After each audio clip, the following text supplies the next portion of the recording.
sukacita kita bisa membahas satu topik. Ini kayaknya ada salah ketik ya. Harusnya judul kita pada siang hari ini adalah Crazy Lover of God. Ya. Crazy Lover of God.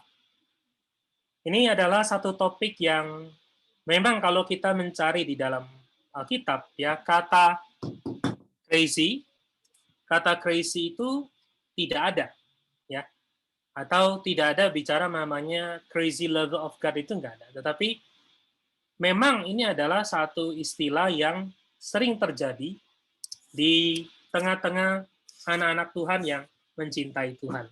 Baik, saya pertama-tama ingin mengajak kita sama-sama melihat dulu kenapa judul ini ditampilkan, ya. Crazy Lover of God, atau kita pakai bahasa Indonesia artinya adalah para pecinta Allah yang tergila-gila. Itu arti yang satu, arti yang pertama.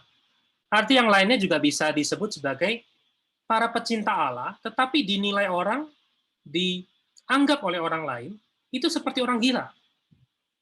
Ya. Pengalaman, saya yakin pengalaman saudari muda, termasuk juga pengalaman saya waktu saya mahasiswa, sering juga dianggap seperti itu. Ya, apa yang saya lakukan, apa yang saya kerjakan untuk Tuhan, seringkali dianggap orang adalah sebagai seorang crazy, ya, crazy lover of God. Okay? Nah, mari kita lihat dulu sebenarnya apa yang dimaksud dengan kata crazy. Apa sih artinya gila? Kenapa disebut gila? Oke, baik. Maka saya coba menampilkan beberapa definisi ambil dari kamus dari Webster. Ya, kita kenal kamus Merriam-Webster, tapi kita seringkali kenal sebagai kamus Webster atau Dictionary Webster. Nah, di dalam kamus Webster dikatakan definisi dari crazy atau gila itu paling tidak ada 4. Ya, saya kutip ada 4. Pertama adalah penuh dengan celah atau penuh dengan kebengkokan, penuh dengan yang ketidaktepatan. Yang kedua adalah dinilai, dianggap memiliki pola berpikir, tindakan yang di luar dari rasional atau tidak beralasan. Ya, pola berpikirnya, tindakannya itu kayak tidak ada alasan, tidak jelas, kok bisa begitu. Nah, lalu arti yang ketiga adalah dia di luar dari ordinary, di luar dari kebiasaan, atau bertindak tidak biasa daripada umumnya. Dan keempat adalah dia tersimpangkan. Ya, dia itu gampang tersimpangkan oleh sebuah keinginan karena ketertarikan. Ya. Atau kalau saya pakai bahasa yang lebih sederhana adalah dia nggak bisa mengendalikan dirinya karena ada sebuah keinginan. Sehingga dia nggak bisa mengendalikan harus bagaimana. Inilah yang arti dari crazy. Ya. Jadi ketika orang berkata kita ini orang muda crazy love of God, satu sisi kita harus berkata bahwa wah ini luar biasa, berarti kita mengasihi Tuhan, kita bergairah untuk Tuhan, kita ngotot untuk Tuhan, ternyata buat orang itu berlebihan, di luar dari kebiasaan. Namun, ya saya ingin beritahu, ketika orang berkata demikian, sebenarnya menurut mereka ini kita ini bertindak di luar kebiasaan. Kita ini kayak orang yang mabuk, orang yang lupa diri, orang yang tidak biasanya, orang yang harusnya bertindak propernya bagaimana, tetapi ini kayaknya tidak sesuai. Jadi sebenarnya judul Crazy Lover of God atau Crazy Lover of Christ, apapun yang orang katakan, menunjukkan sebenarnya orang menilai kita ini bahwa kita ini aneh. Kita ini bertindak tidak wajar. Kita ini seperti orang mabuk. Kita ini nggak bisa mengendalikan diri, sehingga tidak bisa bertindak tepat secara umum. Nah, ini adalah penilaian orang. Tapi mari kita melihat sebenarnya bagaimana pandangan Alkitab mengenai penilaian orang terhadap crazy level of God. Saya ngambil sebuah kisah di dalam Perjanjian Baru. yaitu ada sebuah kisah di waktu Tuhan Yesus masih hidup di bumi ini. Ya. Baik, saya ajak kita sama-sama. Anda mungkin di tempat Anda mute, nggak apa-apa. Saya bacakan buat Anda. Anda juga boleh baca bersama-sama. Jadi kisah ini adalah kisah mengenai Yesus diurapi. Kalau sesudah muda Anda membuka Alkitab LAI, ya Anda akan lihat Markus pasal 14, ya itu membahas mengenai kisah Yesus diurapi. Saya rasa sedikit banyak kita pernah mendengar kisah ini. Tapi ada langkah baik kita, mari sama-sama kita melihat kembali. Ya. Oke, di ayat 1 dan 2, ini adalah latar belakang dari kisah ini. Yaitu dikatakan, pada hari raya Paskah dan hari raya roti tidak berat akan mulai 2 hari lagi. Ya, jadi ini mendekati perayaan, mendekati hari raya Paskah dan hari raya roti tidak berat. Bahkan sudah sangat dekat, tinggal 2 hari lagi. Lalu apa yang terjadi? Latar belakangnya demikian. Imam-imam kepala, ahli-ahli Taurat, mereka mencari jalan untuk menangkap, bukan menangkap, membunuh Yesus dengan tipu muslihat. Jadi latar belakang yang harusnya indah, karena sedang akan mempersiapkan sebuah hari raya, bahkan hari raya yang besar bagi orang Yahudi, di sana ada maksud jahat, di mana para imam kepala, para ahli Taurat, sedang mencari jalan untuk menangkap dan membunuh Yesus, bahkan bukan dengan terus terang, tapi dengan tipu muslihat. Mereka berkata, jangan pada waktu perayaan, karena akan timbul keributan di antara. Inilah latar belakangnya. Artinya, pada waktu itu sangat genting, kondisinya sangat genting. Lalu, apa yang terjadi? Di ayat ketiga, pada waktu itu, Yesus berada di Betania. Ya, Betania. Karena itu, ini adalah satu kota yang sangat disukai oleh Tuhan. Tuhan setiap kali dia melayani, dia selalu mencari waktu kembali ke kota ini. Nah, Tuhan ada di rumah Simon si Kusta. Pada waktu mereka sedang perjamuan. Dan Tuhan juga bersama dengan para murid-murid.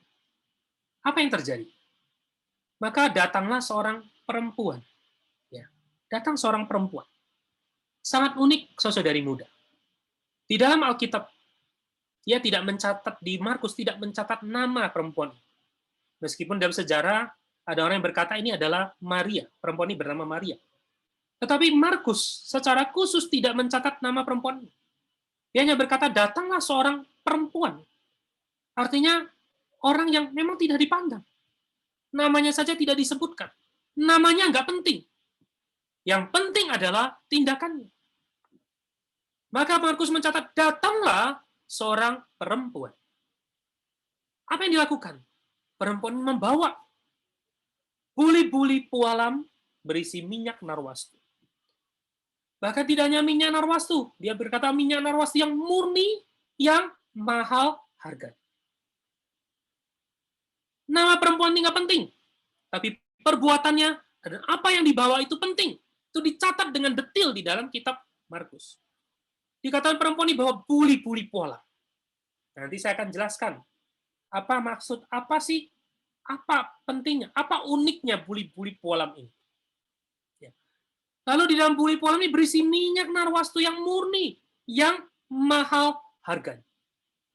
Artinya kitab Markus mencatat dengan detail, dia bawa satu benda, namanya buli-buli pualam, lalu di dalamnya, bendanya juga lebih penting. Karena di dalamnya berisi minyak narwastu yang murni, mahal harganya. Jadi ada dua penekanan, murni juga mahal harganya. Lalu apa yang dilakukan oleh perempuan ini? Dia memecah-mecahkan leher buli-buli itu. Dia mencurahkan minyak itu ke atas kepala Yesus. Nah, mari kita lihat. Apa sih yang dimaksud dengan buli-buli pualam yang berisi minyak narwastu? Oke. Mohon maaf kalau ada beberapa yang tidak bisa membaca atau tidak begitu memahami. Tapi mari saya jelaskan ya, karena saya tidak mau terjemahkan, saya langsung ngambil dari kutip dari sebuah buku yang menceritakan kebiasaan orang Yahudi pada zaman dulu. Saya langsung ambil dari teks asli dari buku ini.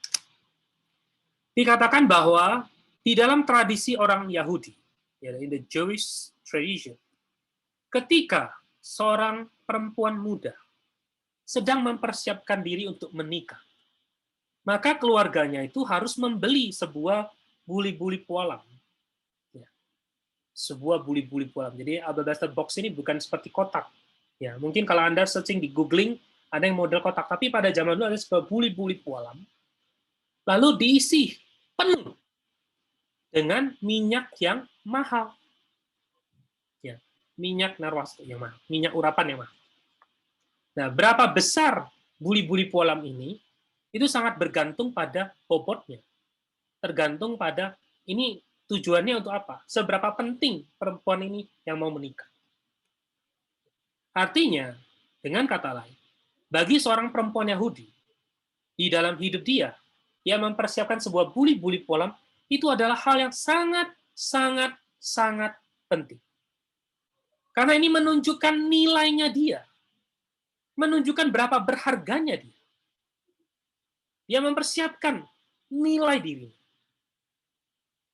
Nah, lalu ketika seorang lelaki datang dan meminta, atau kita sebut sebagai meminang, ya, meminang perempuan itu untuk menikah dengan laki-laki, maka perempuan itu harus mengeluarkan buli-buli pualam ini, memecahkannya, lalu mengurapi sebagai tanda untuk menghormati dia.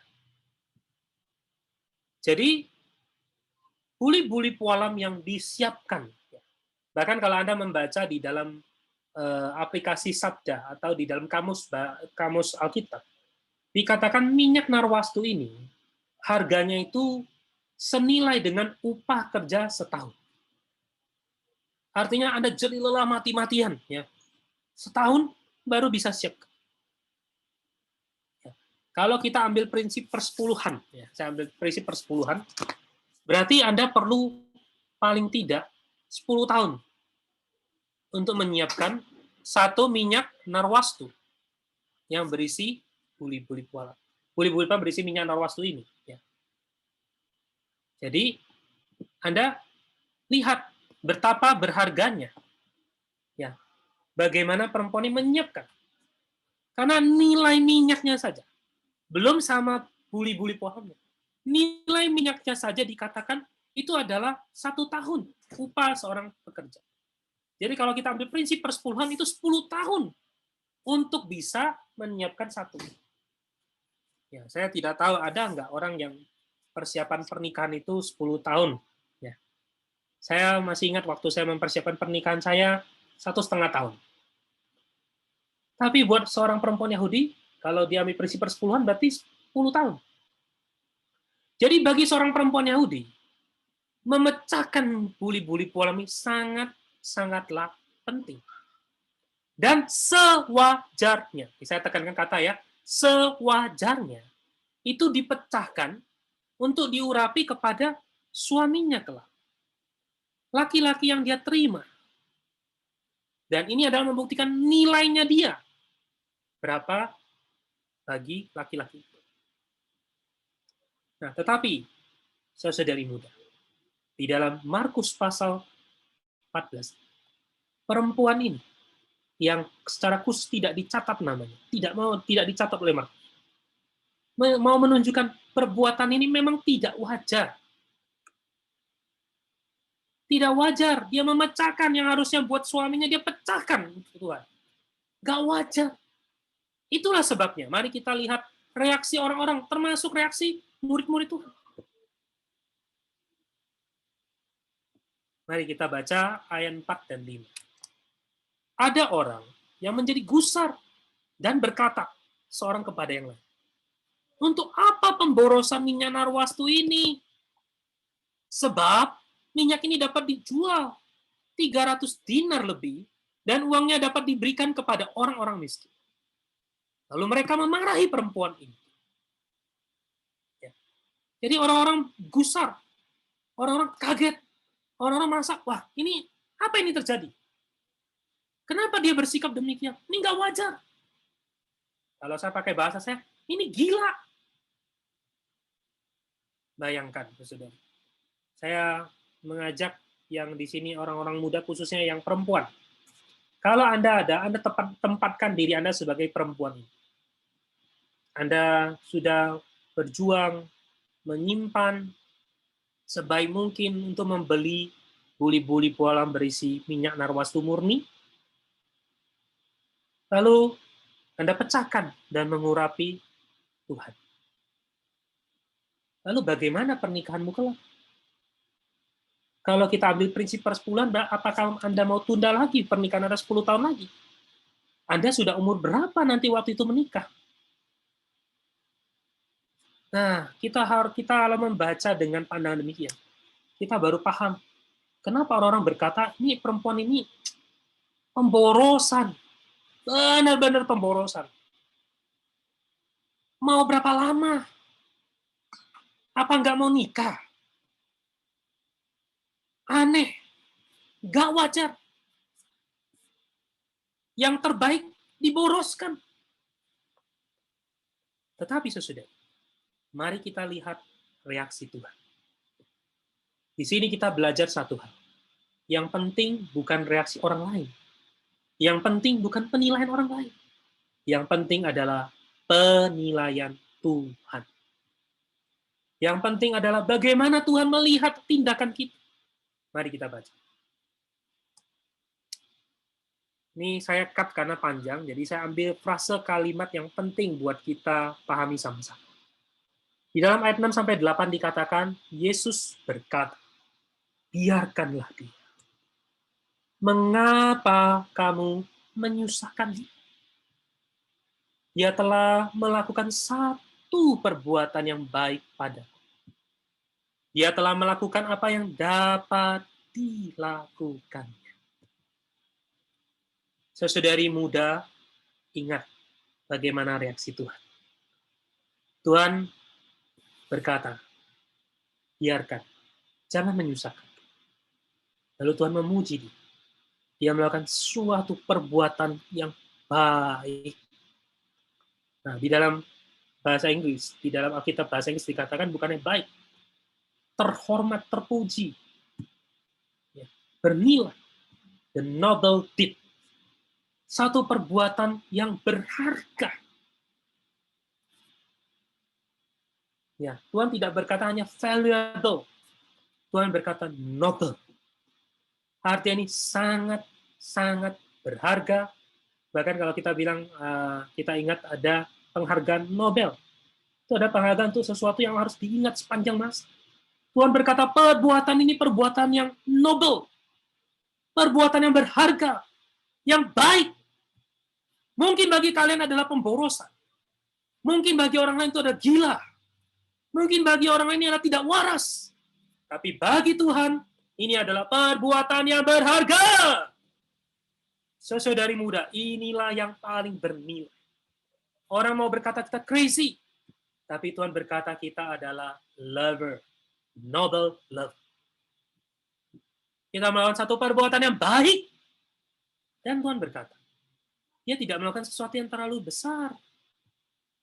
Artinya Tuhan ingin memberitahukan pada orang-orang yang mencela perempuan ini.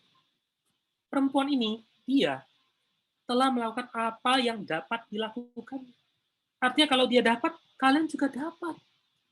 Tapi masalahnya adalah kalian menganggap itu tidak wajar. Kalian menganggap Tuhan tidak terlalu bernilai. Kalian menganggap kalau melakukan ini buat Tuhan, berkorban untuk Tuhan itu nggak wajar. Padahal Tuhan berkata, ia telah melakukan apa yang dapat dilakukan. Artinya perempuan ini bisa, maka murid-murid juga harusnya bisa. Perempuan ini bisa, orang-orang yang menghina dia juga seharusnya bisa. Ini sangat bergantung pada konsep nilai kita. Bagaimana kita memandang Tuhan kita. Oh, saudari muda. Moga Tuhan juga membuka konsep nilai kita pada siang hari. Tuhan layak kita cinta. Tuhan memang layak yang kita kasih. Kita seharusnya melakukan apa yang dapat kita lakukan. Ini tidak terlalu besar. Mungkin bagi orang dunia ini tidak wajar. Tetapi bagi kita kaum beri, kita harus melihat ini adalah melakukan apa yang dapat kita lakukan. Mari kita lanjutkan lagi. Tuhan bahkan menambahkan, aku berkata kepada, sesungguhnya, di mana saja Injil diberitakan, di seluruh dunia, apa yang dilakukan ini akan disebut juga untuk mengingat dia. Sama juga hari, ketika saya membahas mengenai crazy love of God. Saya dari seminggu yang lalu terus merenungkan, kisah apa yang cocok untuk membahas crazy love of God.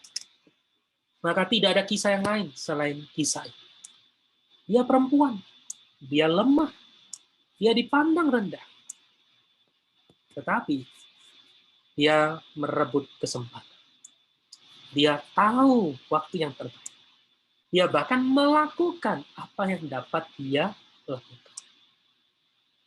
Sehingga Tuhan berkata, di mana saja Injil diberitakan di seluruh dunia, apa yang dilakukannya ini akan disebut juga untuk mengingat. Di mana saja Injil diberitakan. Artinya di mana saja keselamatan, di mana saja kabar sukacita diberitakan. Seharusnya ini juga diberitakan. Saudara muda, apa maksud kata Tuhan? Artinya, kita adalah orang yang telah menerima Injil. Kita adalah orang yang telah menerima kabar sukacita. Kita juga seharusnya mendengar bahwa orang yang menerima kabar sukacita seharusnya juga adalah orang yang melakukan apa yang perempuan ini lakukan. Baik, mari kita lihat di zaman sekarang ini. Saudari muda, dikatakan crazy lover of God. Memang bagi orang dunia, itu sepertinya adalah sebuah hinaan buat kita. Saya cerita kisah saya. Saya sejak siswa umur 12 tahun, saya sudah menerima Tuhan sebagai juru selamat saya, sebagai Tuhan yang saya kasih. Maka saya sejak muda senang membaca firman Tuhan. Dan saya sangat menyukai firman Tuhan. Bahkan di selasa sekolah, ketika ada waktu break, banyak orang memakai kesempatan bermain, namanya juga anak remaja waktu itu. Tapi saya selalu meluangkan waktu membaca Alkitab. Sehingga saya dari kecil sering dikatakan pendeta kecil. Saya nggak tahu itu ejekan atau nubuat. Hari ini saya melayani Tuhan sepenuh waktu. Ya. Tapi saya tahu waktu itu adalah sebuah ejekan. Ya. Nah, lalu waktu saya kuliah, saya juga adalah orang yang senang membaca firman Tuhan. Senang melayani Tuhan. Sampai-sampai kadang saya tidak punya waktu untuk kesenangan masa muda yang duniawi. Sehingga teman-teman saya seringkali berkata, wah ini calon pendeta, wah ini orang Kristen yang berlebihan. Ya, berlebihan. Saya ulangi kata berlebihan. Artinya tak wajar. Artinya tidak sesuai kebiasaan orang. Tidak umum. Kalau mau ngomong kasarnya, crazy. Tapi sesudah, kalau kita membaca Alkitab, justru itu adalah yang normal di depan Tuhan. Karena kita mengenal Tuhan kita. Kita mengasihi Tuhan kita. Kita mencicipi kemanisan kasih Tuhan kita. Maka kita merasa harusnya kita bisa melakukan ini. Kita bisa memberikan, paling tidak, saudara-saudari, waktu pagi Anda. Apa yang Anda berikan? Ya. Hari ini tantangan yang berat. Ya. Masa pandemi ini membuat orang menjadi kehilangan arah. Yang Anda mungkin di rumah, di lokal Anda, di tempat Anda berada. Ya. Tidak sedikit orang muda mulai waktunya kebolak-balik. Tetapi, hari ini kita perlu mengecek kembali. Bagaimana waktu pagi Anda? Berapa banyak Anda persembahkan kepada Tuhan? Berapa banyak Anda justru sekarang di rumah membaca Alkitab? Ya. Hari ini orang berkata, wah, segala sesuatu mudah, karena semua ada di sini. Alkitab ada di sini. Tapi pertanyaannya, bukanya berapa kali? Pagi-pagi Anda bangun, Apa yang Anda buka? Story Anda, tentu alarm. Anda mungkin matikan alarm. Setelah itu Anda buka apa? Story Anda, story orang lain, atau Anda membuka story-nya Tuhan. Anda membaca firman, baik-baik menikmati Tuhan, datang kepada Tuhan. Bagi orang lain itu nggak biasa, nggak wajar. Tetapi inilah yang bernilai. Berikanlah yang terbaik untuk Tuhan. Berikanlah apa yang terbaik. Karena memang dia sepatutnya. Ya, hari ini saya juga mengucap syukur di layar saya ada 132 orang. Mungkin bagi orang-orang muda yang lain berkata, nggak wajar. Ngapain ibadah online? Apaan sih? Bahkan saya tadi lihat ada beberapa orang sambil jalan, artinya ya mungkin harus di luar, mungkin karena koneksi internet dan sebagainya. Tapi Anda mau memberikan waktu untuk Tuhan, itu baik. Buat orang lain nggak wajar. Tapi buat Tuhan, satu perbuatan yang baik. Mari, saya mengajak orang-orang muda. Marilah kita sama-sama berikan yang terbaik kepada Tuhan. Mumpung masih muda. Jangan berkata, wah nanti sudah tua baru buat Tuhan. Mumpung masih muda, berikanlah waktu yang terbaik untuk Tuhan. Berikanlah, kekuatan Anda. Ya, karena itu mari, saya ajak dulu baca beberapa kesimpulan. Ya. Nah ini, sorry karena share pakai tab ya, jadi agak geser ya. Baik, di dalam 2 Korintus pasal 5 ayat 8, ya, Paulus berkata, mengapa orang lain menganggap kita crazy? Karena mereka tidak mengerti rahasia hidup kita. Tapi Paulus memberitahu rahasia hidup kita. Dia berkata, sebab hidup kami ini adalah hidup karena percaya, bukan karena melihat. Ya, saudara muda, Anda masih hari ini, di hari Tuhan, di minggu, siang ini Anda datang berkumpul secara online, karena Anda percaya. Banyak orang sudah tidak percaya, karena melihat yang di luaran, melihat masa pandemi, melihat kekacauan, orang mulai nggak percaya. Tapi Anda hari ini di sini, membuktikan Anda percaya. Amin. Saya harus berkata, Tuhan, aku percaya. Moga Tuhan terus menjaga, bahkan meningkatkan iman kita. Membawa iman kita makin membumbung. Oh, kita melihat Tuhan kita patut dikasihi. Kita melihat Tuhan kita patut kita persembahkan yang terbaik. Haleluya. Bahkan, kita harus seperti Paulus berkata di ayat 13.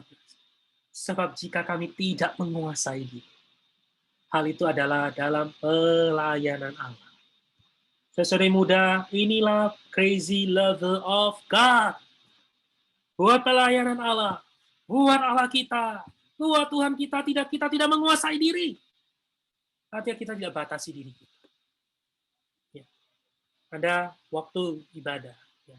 Bukalah mulut Anda, nyanyi, jangan batasi. Biarkan roh Anda yang memenuhi. Jangan membatasi. Anda harus seperti orang yang mabuk, menyanyi buat Tuhan, menari buat Tuhan.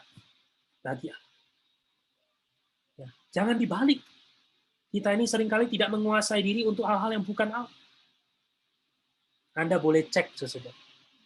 Ya. Berapa banyak Anda tidak bisa menguasai diri waktu Anda main sosial media? Berapa banyak Anda tidak bisa menguasai diri waktu Anda main TikTok? Saya lihat banyak orang yang saya kenal dulu nggak bisa nari, gara-gara TikTok nari. Wah, bergoyang, bergoyang. Nggak bisa menguasai diri. Tapi untuk Tuhan, wah, diam. Serius bahas. Berdoa, nggak mau. Baca Alkitab, nunda-nunda. Oh, moga Tuhan menyelamatkan. Moga Tuhan menjadikan kita menjadi crazy level of God. Terhadap Allah tidak menguasai. Jangan dibalik. Justru untuk hal-hal yang duniawi kita perlu buah Roh Kudus, pengendalian diri.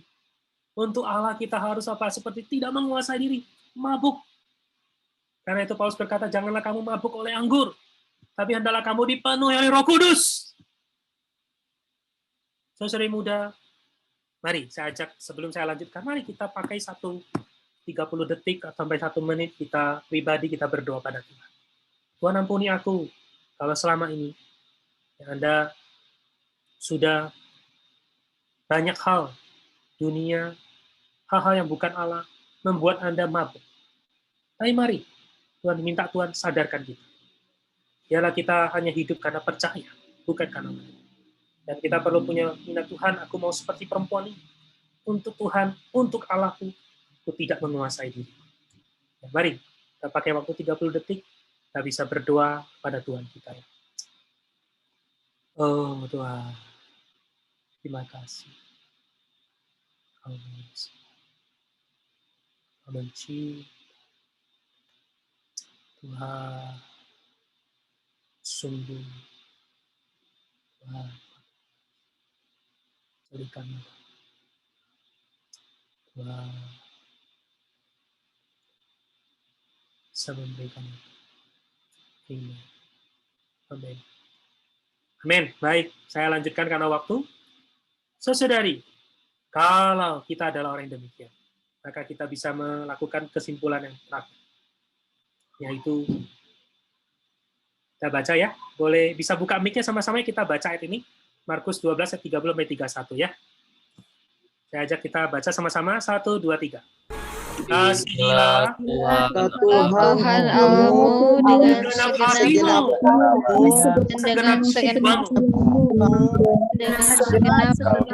dengan segenap kekuatanmu dan kedua ialah sesama manusia seperti dirimu.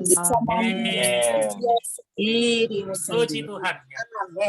Saudari, kalau kita demikian, maka kita bisa melakukan hukum yang terutama, yaitu mengasihi Tuhan Allah kita dengan segenap hati kita, dengan segenap jiwa kita, dengan segenap akal budi kita, dengan segenap kekuatan kita.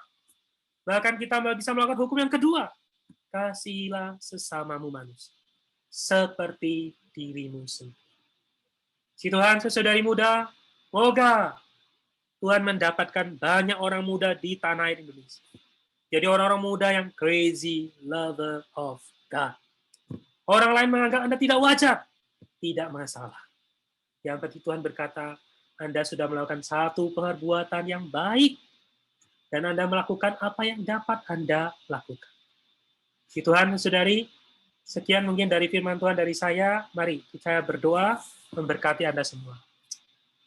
Tuhan, terima kasih untuk firman-Mu, terima kasih untuk teladan di dalam kitab Injil.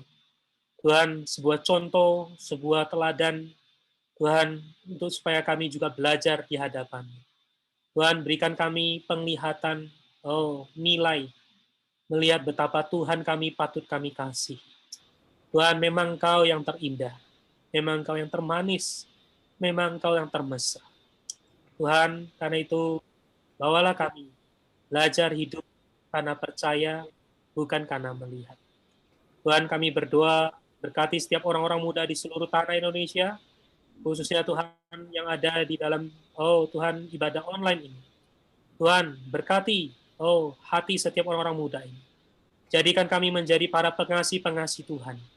Orang-orang yang menyiapkan kedatangan Tuhan kembali. Tuhan, kami berdoa, kami serahkan firman-Mu, di dalam nama Tuhan Yesus yang kami kasih, yang kami layani, yang kami sembah. Amin. Tuhan.